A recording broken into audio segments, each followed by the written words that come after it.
जल्दी से रउआ कराली ही टिकट, छठ के दिन अब आ गइल निकट। अरे सुना तानी बोलो जल्दी से रउआ कराली ही टिकट, छठ के दिन अब आ गइल निकट। आहो और रह गइल राही रउआ माई हार में, और रह गइल राही रउआ माई हार में। असो बाटे बबुआ के बाड़ा उतारे चलल जाई नाई हार में। छठी माई के बाटे जवन धारा उतारे चलल जाई नाई हार में। सुनो धनी होया जे कराले टिकट, आ जाइब घर दिने आई जे निकट। अरे धनी सुनो हो, धनी होया जे कराले टिकट, आ जाइब घर दिने आई जे निकट। नाही रहब हम माई हार में, नाही रहब हम माई हार में। बबुआ के बाटे जवन भारा उतार लीह चल के नई हार में। छठी माई के बाटे जवन भारा उतार लीह चल के नई हार में।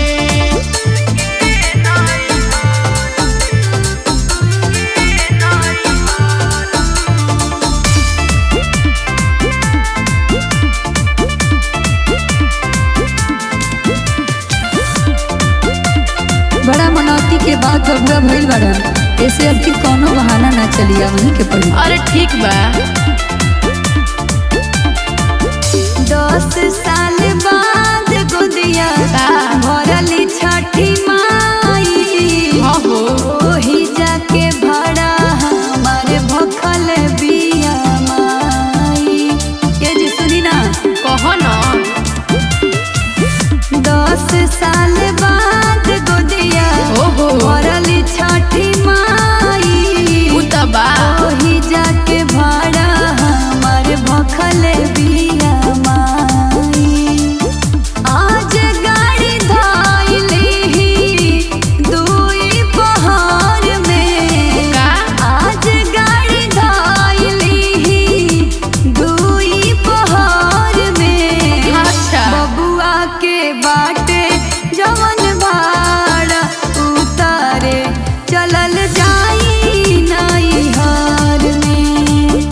छठी माई के बाटे जवन धारा उतारे चलल जाई नाई हार में। जय छठी मैया जय छठी मैया जय छठी मैया जय छठी मैया। जाने तनी बबुआ के बाल भी छिलवाए के बा और जोड़ा अरग भी देवे के बा। अच्छा इहो बता बबुआ के बाल वही जे कहाँ? घाट पछिलाई। अच्छा गोदी लेके दोहरी सुप के अरघ दियाई। अरे बहुत तैयारी करे के बाजी। ठीक है बा बबुआ के बाल वही जे आहो घाट पछिलाई। गोदी लेके दोहरी सुप के अरघ दियाई।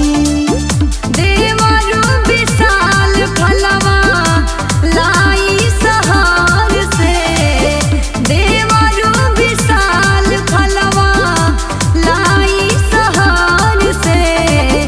बबुआ के बाटे जवन भाड़ा उतारे चलल जाई नाई हार में।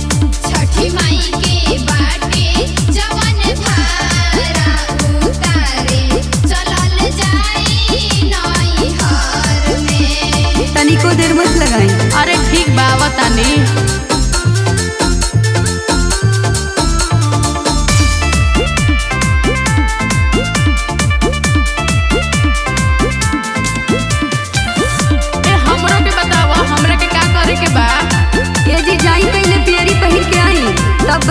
का करे के बाद